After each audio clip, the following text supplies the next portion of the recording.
title and your role at the church. My name is Dr. Yvonne Bennett.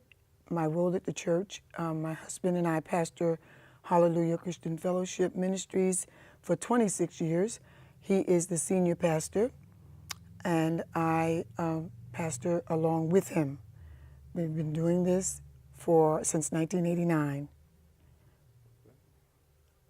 Tell me a little bit about your background, where you were born and raised, and how you got into the Christian ministry. Well, I was born and raised in Newark, New Jersey, with both parents and four siblings, and I have always been interested, Andre, in helping people. That has been my thrust since I was a child. I've always been interested in helping people. So as time went on, now through grade school and high school and college, I really didn't, I never stopped until I got my PhD in counseling so I could help people. Tell me a little bit about your church and the members, and what are you proud of? What makes you all unique? Okay, our church is located in Union, New Jersey, at 941 Caldwell Avenue in Union. And I think what makes us unique is that we do care about the community.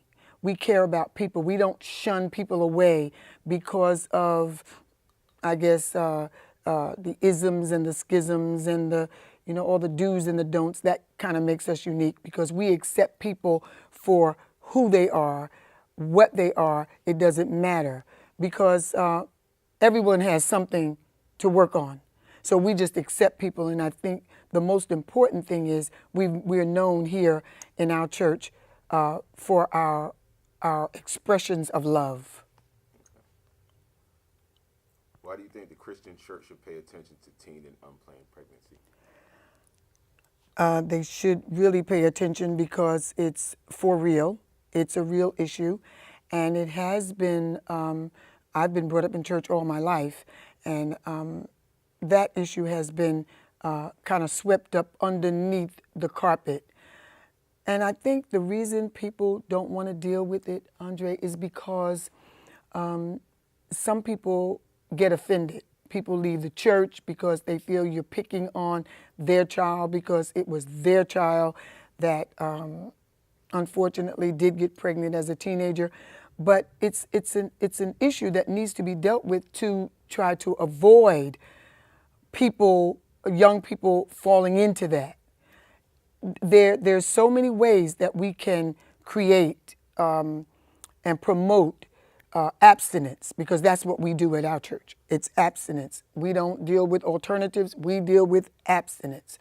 And for a number of reasons, if you give your child, because you know that your child is sexually active, and you start to say, well, since I know they're going to be sexually active, let me just tell them that you have to protect yourself. No, that shouldn't be.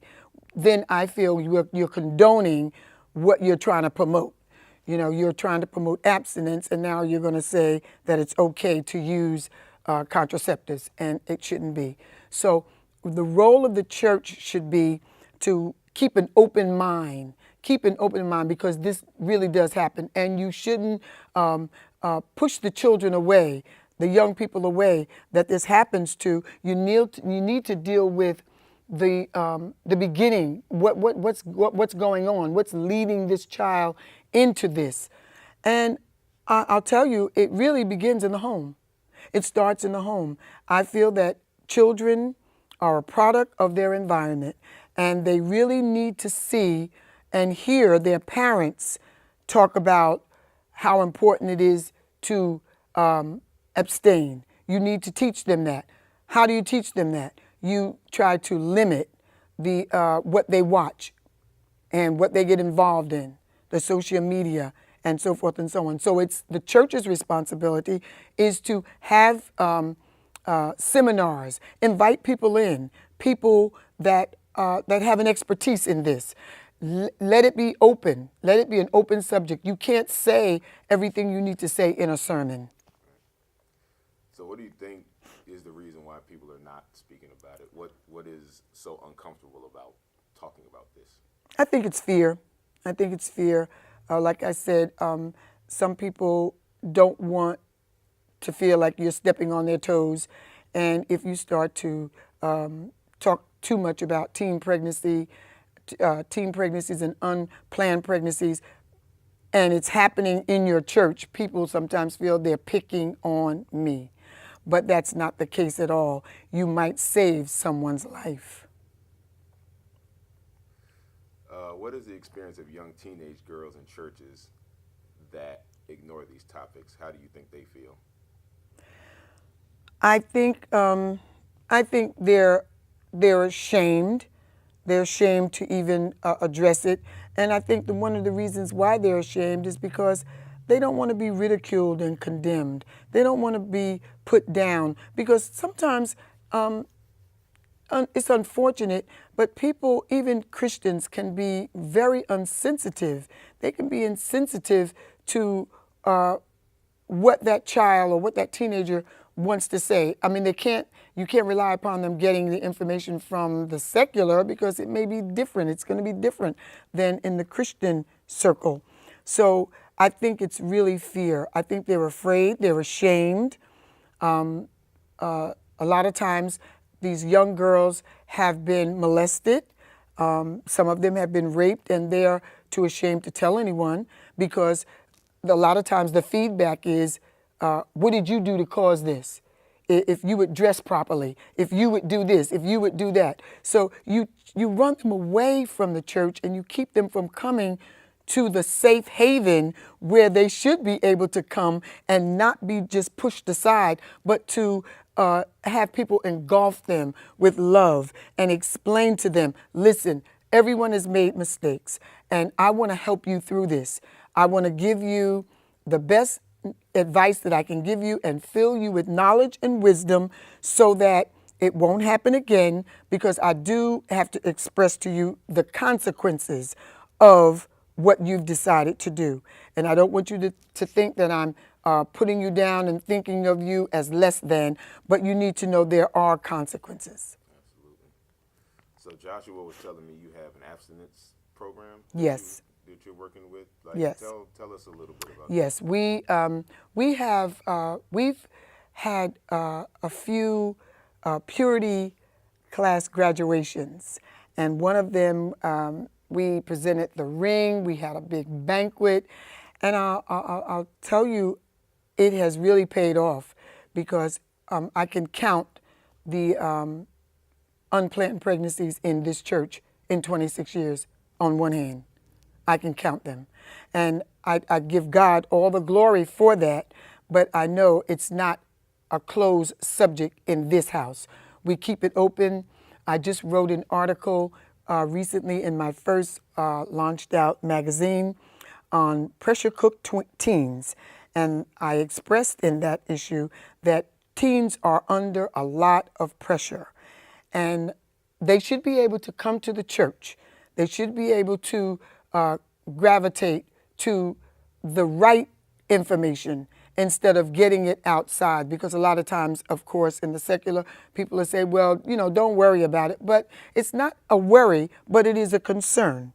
There's a thing, too, that young girls, you mentioned girls, I think get a little tired of being blamed for the teen pregnancy or the unplanned pregnancy, and it seems like the guy gets off scot-free, and that shouldn't be, because I think if a greater emphasis is put on the male, how important it is for you to abstain as well, I think we would have fewer teen pregnancies. There's a play that a young lady at our church, she's a producer of a company called Kingdom Works Production, and she's giving a play, and she puts forth this play that's called Measure of a Man, and it shows the responsibility of the man, of the male, and it's so important. And we do that in church. My husband is always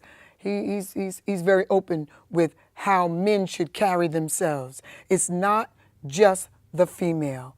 It's the male as well.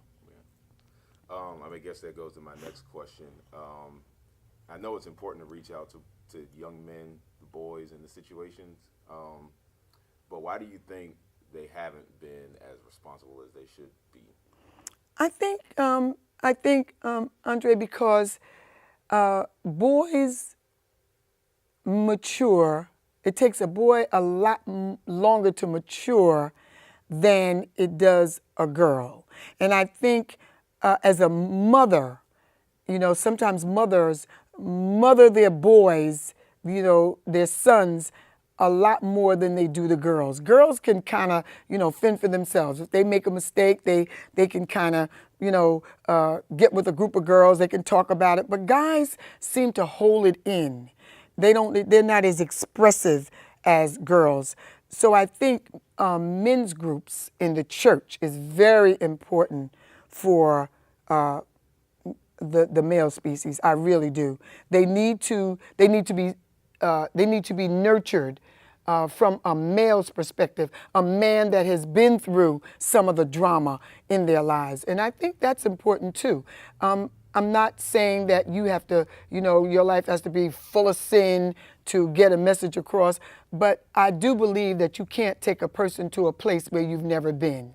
If if you have not ever had any drama in your life, if you've never had any pitfalls in your life, it's kind of hard to reach people that have and that's going through, because our young people are really going through.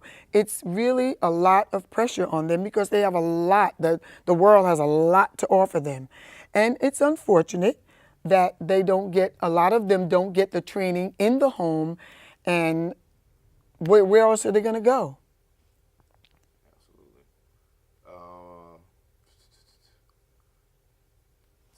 So tell us a little more about your purity program.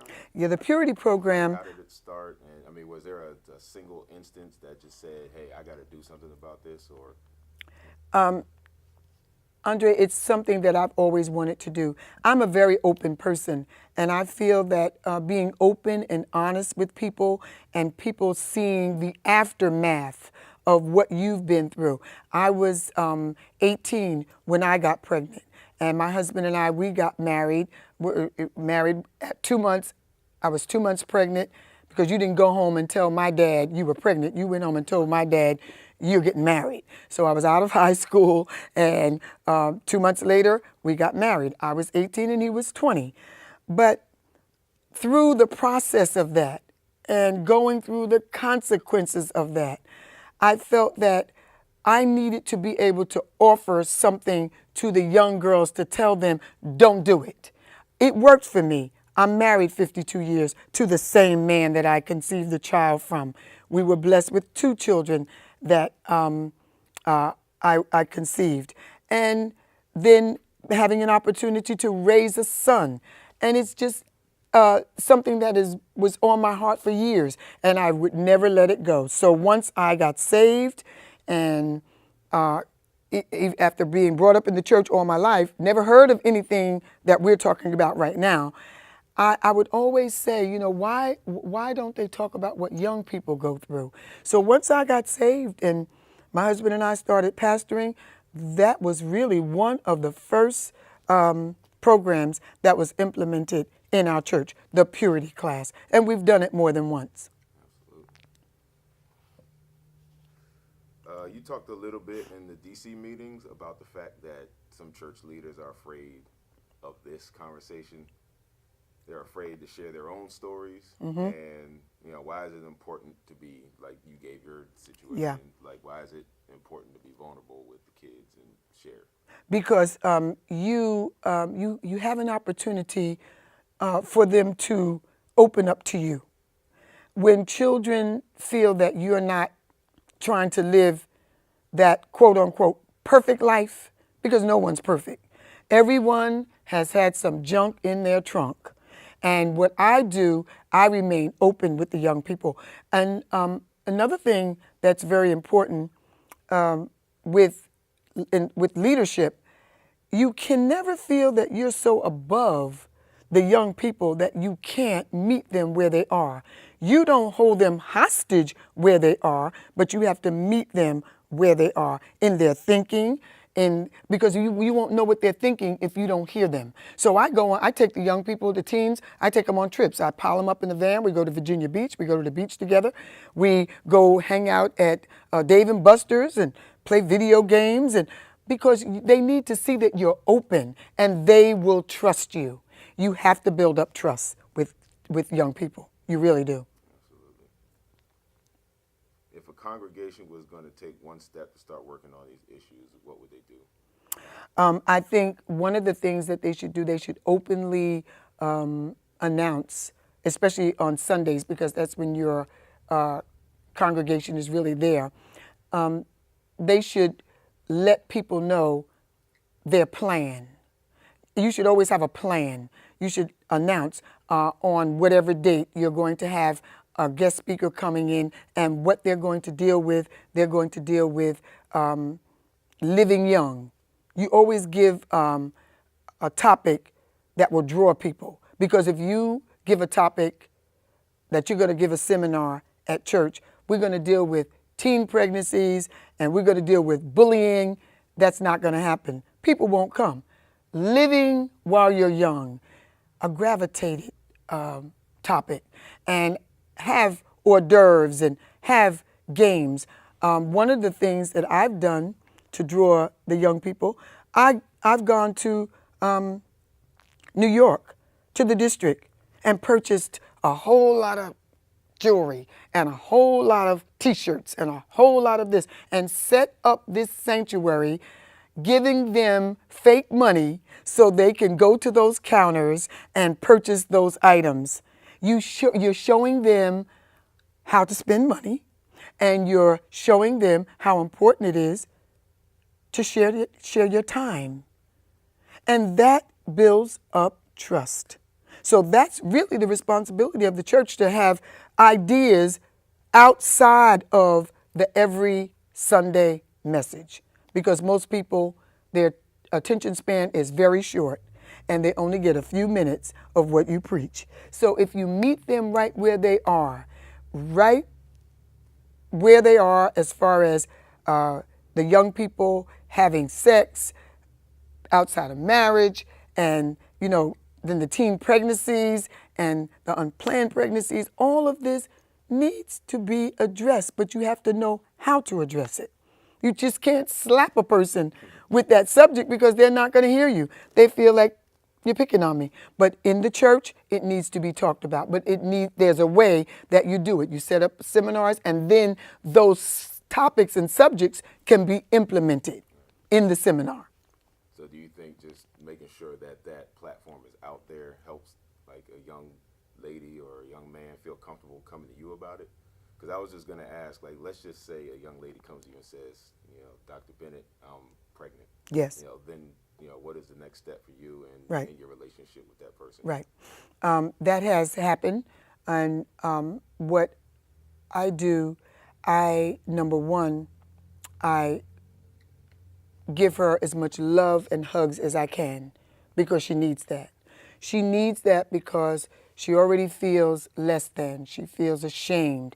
If she hasn't already told a parent or parents, she's really going through. So I try to make her feel as comfortable as possible, and I use my own personal testimony. I don't have a problem sharing it at all.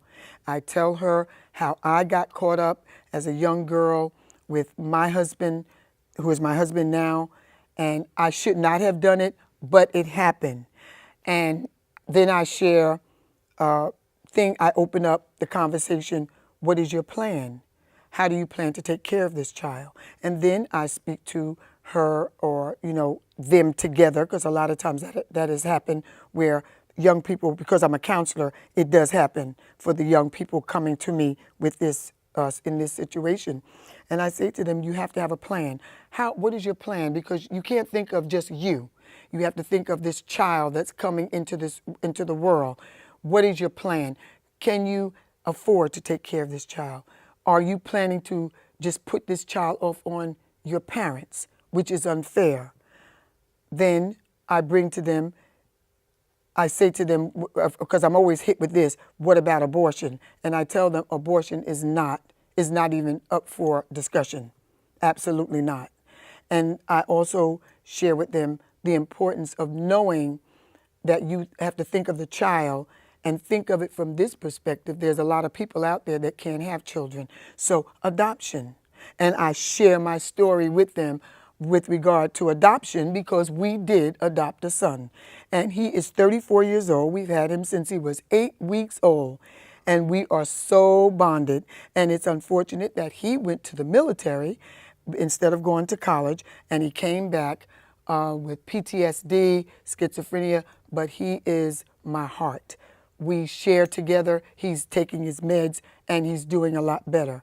But his mom was 15 years old and was going to give him away. And at the time I was a missionary, and I said to her, I knew her family from growing up, and I said, we will never keep you from your child. And it's unfortunate that his biological mother was killed in an accident when he was 10. But we've had him since he was 8 weeks old. And I share these stories with the young people. So if they don't have a plan, I mean, do you recommend adoption? Do you just lay it out as? I recommend adoption. Okay. I do. I recommend adoption. And I also offer to help them find a family that, because I do have those types of connections, and I offer and I tell them, just don't shift your child off to anyone. Don't shift them off to DIFUS, because then they're in foster homes, and a lot of stuff happens in foster homes, especially when they're shifted from one foster home to another. Okay. So you said abortion is absolutely not an option. Absolutely not an option. What are your feelings about that, and why is it not an option? I feel it's not an option because you're taking a life that you decided to help bring that life into the world. That child never had an opportunity to say, I want to be here or I don't. You decided that. You need to give that child an opportunity to live. Absolutely. Do you think the Bible speaks to these issues? Definitely. Definitely. It's murder because you're taking a life. And how about like unwanted pregnancies, teen pregnancies? Does the Bible speak at all to that? Well, I think it falls in the same category because even if it's unwanted, you had an opportunity. And I also express this in love to teenagers and young people as well as other people. You have time to make that decision. It's not something where you just get up and you just do this. No, you have time. There's preparation. There's a pre to everything. So I feel that you have time to say, I'm not going to do this. I'm just not going to do this, because it can cause more havoc in my life than this few moments of what I think is pleasure. Right. Absolutely. So is there anything else you want to add, share, just, impart your knowledge on people?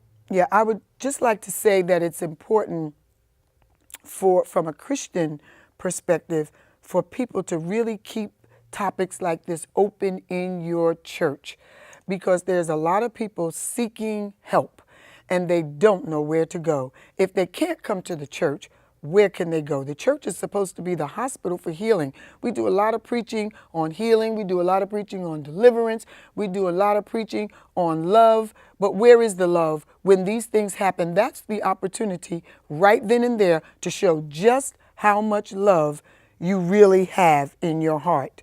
And God is love. God is a forgiving God. He forgives. He forgives sin no matter what you've done, no matter what he forgives your thoughts. He actually forgives your thoughts. So, but it's up to us as Christians to keep growing, keep maturing, so that we can get the message out to other people that it's important. Don't let the young people rule the house. There's a lot of parents allowing young people to rule the house. No, you're the parent, so be a parent. And you have to have boundaries. You can't be your child's friend.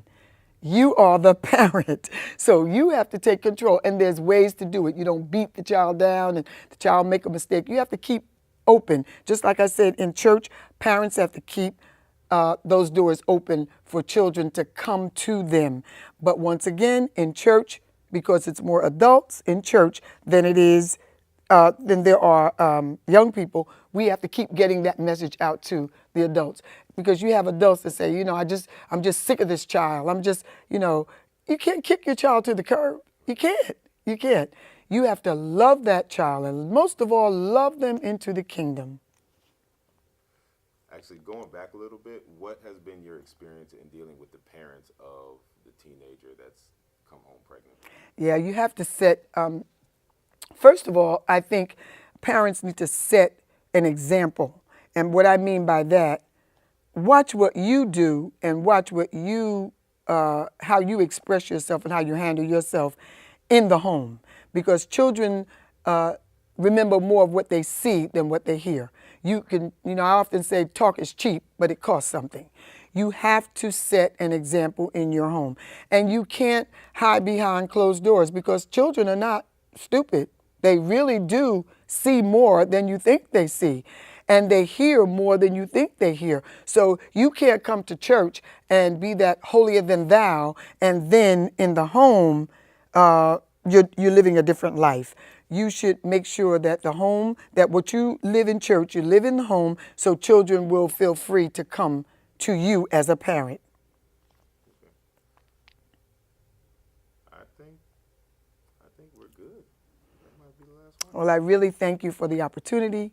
It was really an opportunity that I have always dreamed of. I love the young people, and I don't want them to have to go through some of the things that I went through in my life. I want them to grow up and be the best that they can be. So if I can be that vessel that God is going to use and I can be an example, I'll do it.